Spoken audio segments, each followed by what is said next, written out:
Welcome to the Columbus Area United Way Connecting Community podcast. This is where we interview local nonprofit leaders and explore how we can collaborate to have a thriving community.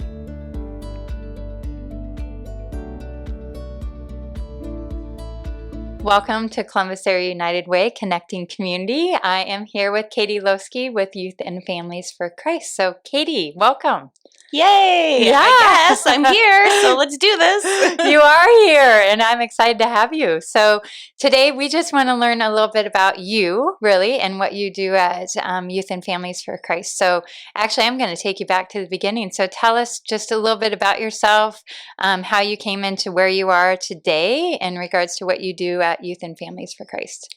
Well, I am from the Columbus community. I graduated from Lakeview High School in 2000. Yay, 2000! Y2K kid. And then I joined the military, actually, and I served for 8 years in the Nebraska National Guard while going to school. Graduated from Wayne State College and, of course, met my husband along the way. But how I came to YFFC was I got deployed. I've been on a couple different deployments, and I was at Wayne State College, and my unit got called up, and we went to Korea 2 weeks after I got pregnant, or after I graduated. So we went to Korea, and when I came home, it was too late to do the fall semester, and Youth for Christ was looking for somebody to just answer phones, just be a simple secretary, just bide time until I could get back in college, and I just loved it. I loved the environment. I loved the kids.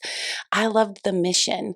And so I would drive to Wayne State to go to school 2 days a week, and I would drive back to Columbus. We were living in Creston at the time, and work a couple days a week. I actually volunteered more hours than I was paid because I was young then, and I didn't have kids. And I just slowly continued to get more and more involved. And then I was going to be a teacher, and I was my last semester of college, and I just felt God calling me to ministry. And just I had several months of sleepless nights, like, is this where I'm supposed to go? And I feel like I shouldn't be leaving YFC.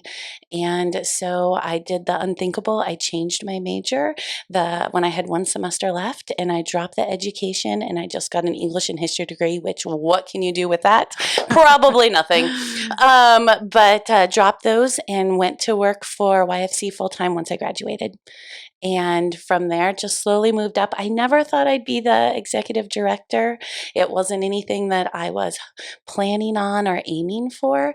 It just, God slowly unveiled that to Darla, who started YFFC 24 years ago, and to the board. And it was just a natural transition. I had a lot of experience leading people through the military. I was a NCOIC when I got out, did a deployment in Kosovo. I also was sent down to Hurricane Katrina, and went to Korea, and actually traveled all over. So I got that out of the way. So I am stuck here in Columbus, Nebraska forever because I'm married to a farmer, and I have 4 wonderful kids who love YFC too, and that's what's really fun is I've been at YFC for 18 years now, and my kids are now involved. I have a daughter who's a freshman, and she's a student leader, and it is so fun to see her take on that leadership role, to share her faith, to get involved with other kids, and so that's super fun. And in the 18 years, to see other kids who we have worked with that were in my first small groups, like when they were in 8th grade, all have kids who are like 12 years old now, and we're working with those kids, of the kids that I worked with when I first started. And it's just amazing to see that full circle and to come through. And the kids who come and say, that's my baby picture on the wall because they were part of our teen parent program, or that's my aunt, or that's my uncle. And if you've never been to YFC, our walls are filled with pictures, and everybody knows somebody who has been through our doors, and they're continually taking pictures. And so it's just one of those things where I've gone through a couple deployments. I've had a daughter who's had cancer and still fighting cancer. I've had 4 babies, and I'm still there. And every moment that I have a new challenge come up in life or a new opportunity, I talk to God about it. And is this where you want me? Is it time to move on?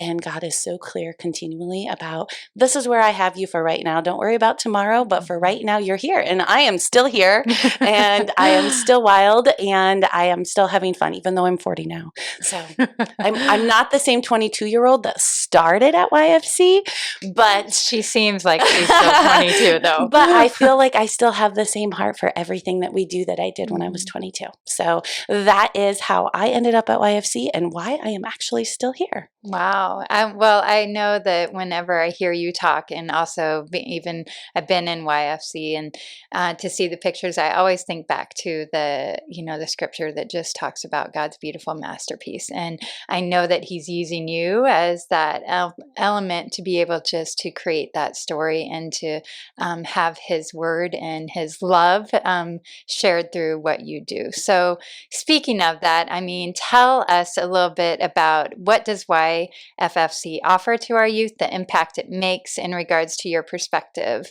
And, for community members that aren't aware, what does that impact look like on a daily basis? So YFC works with mostly middle school and high school age kids, and we work with every kid in every circumstance, no matter whether you have a great family who is super involved in your life, helicopter mom, I might be one of those, or you have working parents who have to work lots of hours to pay the bills, or maybe you don't have a dad, or maybe you live with your grandparents. We have so many kids in this community who live in different environments, and yet they're all thrown together in school and expected to act the same, be the same, perform the same. And so we come alongside them to encourage them, to love them, to give them resources, to point them to resources in the community that are going to help them be successful. And so our main goal is that these kids would have a positive heart change, physically, intellectually, emotionally, socially, spiritually. And that's what we want. We want this balanced person who can go out and help their peers, help their parents, help their family members, and help their community. And you do that by receiving and then by giving back. And so many of the kids we work with are at that receiving spot right now. And we have so many different programs. It's crazy how many programs we have. But our four main programs are our club programs where the kids come and they hang out after school and they get involved in different activities. And then we've got small groups that are a part of that.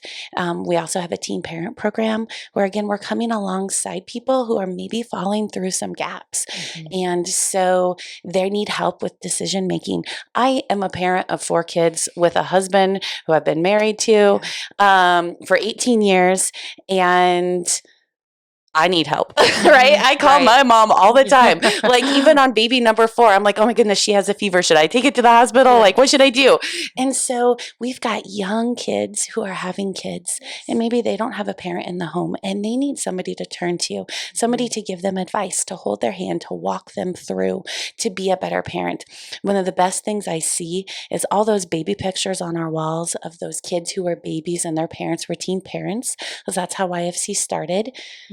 Like their kids are graduating high school and they're not going in the same direction that their parents did. They are not having babies as a kid. And so that education, that help is making a difference. One life at a time, lots of lives at a time, actually. And so it is amazing to see that. And, I had this one group one time and I knew one girl.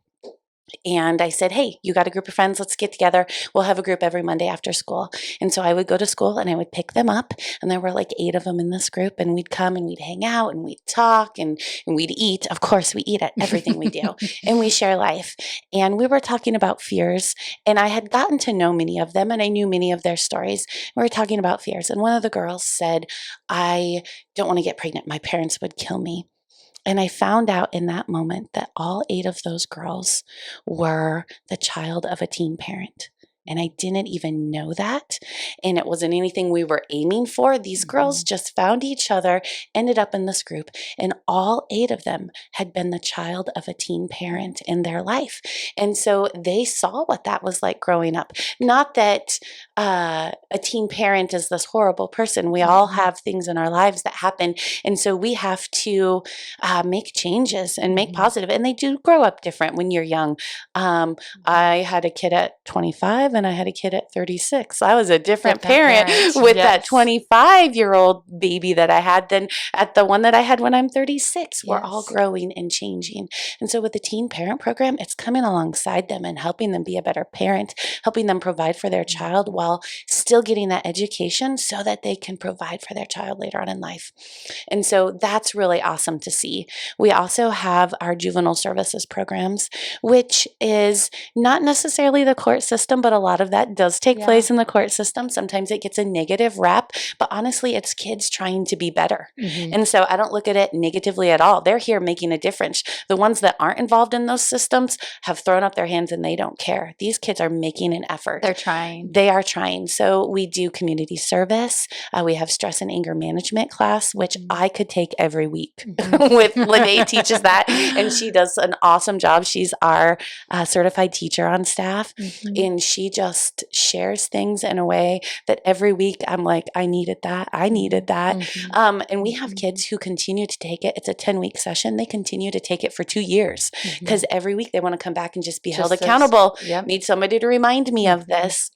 And so we do stress and anger management class. We also have an alternative school. And again, that is for kids who are there for many different reasons. Some are there because maybe they got in trouble, maybe they're got in a fight, and so they're a short-term kid, and they're there just so they're not at home sleeping or playing on their Xbox, right? Or PS4, PS5 now, because that's the new thing. And so what they do is they come to our office, and we pick up their homework from school, and they come and they finish the homework and we help them, we tutor them. And then when they go back to school, they are still caught up with the rest of the class, which helps somebody not get frustrated and not act out because they're not behind.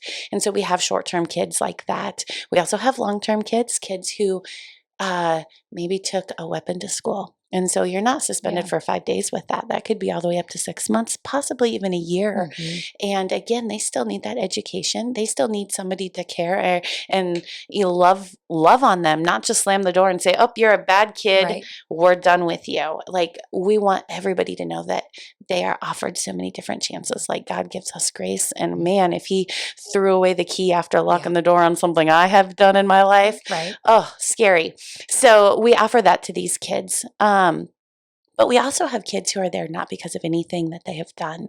Maybe they're struggling with anxiety. Maybe we've had kids in the past whose parents had cancer and their family schedule just couldn't allow them to go to school. Plus they were needing somebody to talk to. That's tough. That's heavy to carry that as a child when you have a parent or even a brother or a sister going through that. All the attention is on them. Maybe you feel left out and you feel like I can't say anything because I'm a bad person because my family is going through something, but they need that love. You don't want to bring whatever their need is to a bigger picture, right? But they still need to be heard. Yes. And so we just offer that. Maybe they were EPC'd, which is emergency protective custody. And so mental health, and especially with COVID the last couple of years, it's changed the landscape. Social media has changed the landscape for all of our youth. And so mental health is a thing, and it's something that we have to take very seriously. And so sometimes kids are placed there short-term or long-term because of issues like that. And we can just give them that quiet, safe place. You know, I had one young lady who was there, and her first week there on that Friday, a probation officer showed up and came to talk to her, but it wasn't her probation officer. It was her mom's. And her mom had just been sentenced to 3 years in jail. And it was obvious why this young lady had been truant at school and was going to drop out. She had so much going on at home. She wasn't even living at home. She was living with a family friend. And she needed that attention too, and she needed that stability. And she is amazing. Oh my goodness, she is so amazing. I love this girl.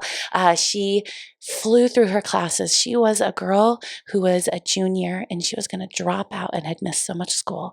And she finished her junior year with us and had recouped so many credits that she was able to graduate in December Oh, of her wow. senior year and go on and work and be successful. And so I have goosebumps because it's like stories like that that just keep you going. And so that's part of our juvenile services, youth services programs. We also teach classes in the schools. Yeah. We do weight training, we do bullying, we do alcohol literacy, we do so many different things. So with that, I mean, I mean, we could go on and on and on about everything that you offer. And for 18 years, there's thousands and thousands of success stories. I know that. But as we look into the future, and as you have kind of alluded to, what do you see as kind of things that we're going to have to keep on our radar in regards to our youth and making sure that they are connected, that they know that they are loved, that our community wants to invest in them, and that they have a place here for them? What does that look like, do you think? I think this new generation has a different kind of stress than the other generations. A lot of times they get a bad rap for being lazy and not wanting to work. But I think they come about it in different ways and they carry stuff. I think the stress of sports and activities that is placed on this generation is so much greater than even when I was in school, and especially when my mom was in school. And even my grandma, I remember my grandma telling me she played like in one of the first ever women's softball leagues, right? Yay, And grandma. yeah, right. How cool was that? And so, but it's so different now. These Yeah. kids are expected to be involved in these activities from the time they're like 4 on up. And if you aren't, then maybe you're not good enough. And they're expected to do these activities year round and the commitment. And so you see this burnout, you see this, I can't do this. I'm not measuring up. I'm not good enough. And they take that, and it's not just sports, it's dance, it's singing, it's every organization that you could possibly Yeah, belong to. I agree. And then if you aren't part of those or you have stepped out because it was too much, now you can't get back in because you feel like I missed out. You know, I didn't have my kids playing t-ball, so now they can't try softball as a freshman in high school, right? There's also that pressure on parents for that and feeling like, oh, I have to have my kids and everything. But as a family, we can't do that. I have 4 kids. They can't be in all these things, and we struggle running them. And I have a husband, and I have parents who live here and who help run. Like when you have single parents, parents who are working to pay the bills all the time. So we see this fractured family. It's not like it was, you know, there's not a parent who stays at home and runs the kids everywhere. And so it just looks so different for our youth. They are looking for somebody who will simply just listen and say, hey, you're enough. You're enough as you are, who you were created to be. You don't have to be somebody else. Yeah, I love that. I think you're right. I think our culture has put a lot of emphasis on your identity rest in the things that you are associated with or the things that you do. But it goes back to really our identity rest in who God says we are, and that we are perfectly made how He has created us to be. And I know that you're trying to breathe that life and just listening. I mean, I could hear you, I could just listen to you talk for hours, but like, you know, the aspect that I always take away is that I always know that, you know, the programs that you're providing, the staff and the team that you have there is there to just embody and listen to kids and hear. And so often in today, they don't have that because there's so many distractions. Even as you said, the fractured family at home, you got parents running here and there, working here and there. And oftentimes when they are in the accompaniment of their own children, because I'm guilty myself, that phone is there of always on call. Boom, work's calling, who's calling, this is calling, you know. So, right, removing that and just being an avenue of being able to build that relationship. Cell phones are great, but they have taken away our rest. I have my emails on my phone. Like the minute I get something, I'm popping up. I'm getting emails at 10:30 at night. Yeah. Gotta check it. What if somebody needs me? And there is no rest. And that's how our kids are too. And also, I think with social media, you see what everybody is doing all the time. And there's this sense of being left out. It's not like when I was a kid, like we didn't take pictures of everything we did and post it everywhere. I didn't know if my friends were off having fun without me because I was stuck in a family thing or I was just chilling in my bedroom. But now you do. And so kids have this sense of missing out. And it's called FOMO, right? Fear of missing out. And it's a real thing. And it shouldn't be. Like I'm constantly telling my kids, it doesn't matter. Like you need to have downtime. But I also need you to be involved with groups of people. You need both. But the one thing you don't need is to be playing on your computer on a game or sitting on your phone playing a game because that's not human interaction. That does not feed our hearts. That does not feed our souls. We need to talk with people. You walk through a mall and you see everybody standing in groups on their phones. They're not even communicating. That's where I think we're going to see so many issues. And not just that, youth injury, because like we said, people are overworked, they're overdoing stuff. And so then suddenly what they've put all their hopes and dreams in kind of goes away because they've been injured and now they can't continue that. And that falls into the mental health category too, because again, we put our identity in these things or in these people and not in who God has made us to be. And so I feel that we have a lot of youth who just need people to love them and care about them and offer them this place where I'm going to tell you I'm taking your phone. And I do that in my small groups. We have a little basket and they all put their phones in it. And suddenly it's not so bad. Like if I just took one person's phone, they're all still on their phones, right? And I'm missing out on something. But if I take everybody's phone, it's kind of this joke, right? But at first it's scary, but I think suddenly it becomes a relief. I don't have to answer. I don't have to talk to or snap like 1,000 pictures of myself and post it and be like photo worthy. Every moment, right. And so I just think we need that. And teaching those kids skills, we do the exercise classes and the cooking classes, teaching them skills that we kind of forget about now, cooking. And that's something you do with people and you interact and you have fun. And sometimes it tastes good and sometimes it tastes bad. And that's part of the fun. I bake and I cook all the time, and sometimes the smoke alarms go off and sometimes they don't. And I can tell you every time I make bacon, there is smoke everywhere, but it's fun. And the kids like walk in the door and said, oh, who burned something? Who was cooking? And Katie was. And so it's great. And at YFC, it's so fun to see kids like interacting with that too. Like, well, mine looks better than yours. I judged. They had a cooking class where it was all about decorating a cake. And we had whipped cream and they cut up fruit and then they decorated it. And then I didn't get to see who did what. And then I had to judge them. And they had them all laid out on this big platter in front of me. And it was almost all boys on this particular cooking class. And they were just hovering around waiting for me to judge. And I was just like, oh, look how proud they are of this creation.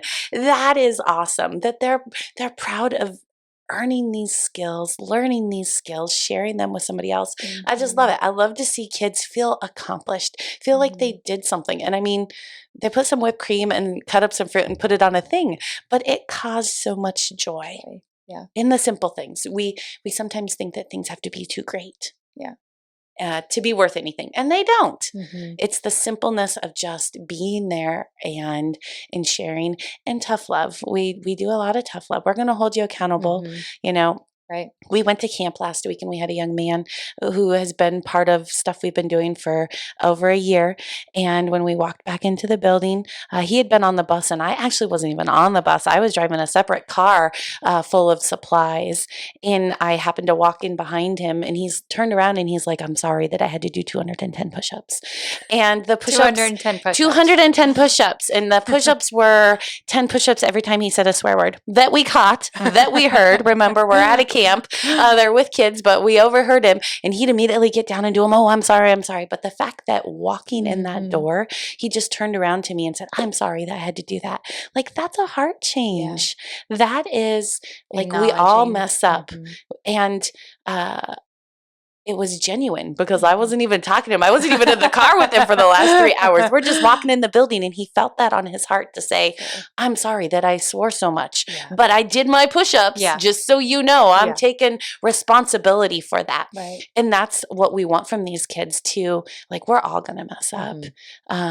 We had some mess ups at camp. It was a pretty interesting camp the first couple days of kids trying things, trying to get away with things. Also, not used to adult supervision. Some of these kids who just, don't have that at home, and not used to having rules for, I can be good for an hour, but to be good for multiple days on end and like interact with people, it can get a little trying for some kids. But what we did is we offered that grace and that love, but we still called them out on their behaviors. Like, this isn't appropriate. You can't do that. You can't say that. You got to treat people better. And kids want that. We find that the most kids rebel because they need boundaries. They don't have those boundaries. They need somebody telling them, please, some guidance, come home by 10. You don't have to stay out all night. They need somebody telling them that. And it's awesome to see how they will flourish and grow when they are given that. Well, God has definitely placed you in the right spot for right now, and the work that you are doing, and our community is blessed for it. And many of our youth, I know, are daily impacted because of the work that you and your team provide. So thank you for that. The last question that I'm always asking people is, the world of nonprofit, and right, is just, there's always something. So if you were to tell us your favorite author at the moment or your go-to karaoke song, what would it be? That's a tough one. Well, my favorite book is called Rooms, and I believe the author is Rupert, and it's about this CEO who has lots of money, and he goes to a cabin to kind of get away for a week, and while he is there, he encounters a room that he believes is holding a demon or maybe even the devil, and as he is going through trauma from his past and different things that are happening, and he is searching out to see if he believes in God or doesn't, his CEO world, where he has lots of money, would slowly disappear, and his other world, where he is growing in this relationship and dealing with traumas, gets deeper and more meaningful to him. But then as soon as he pulls back and he goes back into the world dealing with his money and his successes and his accomplishments, this world gets smaller. And so basically he comes to this fork in the road where you have to choose one. You can't serve God and you can't serve money. And it is a very interesting, it's a great book with, I think I read it maybe 6-7 years ago, but I still like to reread it. Interesting. And again, it's just one of those things where you can't serve two masters. You have to pick which master you're going to choose. And I always go back to that book. And it's like a cornerstone for me of where is your heart and who are you serving? And so that is my favorite book.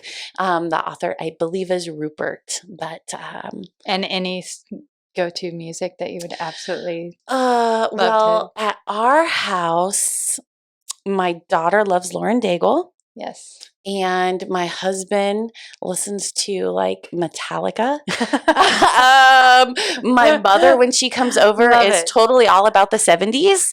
And I was grew up in the 80s. I got those 80s like hair bands going. So like our playlist is all over the place. You have a genre. All over the place. But my favorite group is Casting Crowns. Nice. I love Casting Crowns. I think they have great messages in their songs, and I like to sing aloud to them. Well, thank you, Katie. It's been a pleasure to have you. Thanks for having me. Yeah, anytime. Awesome.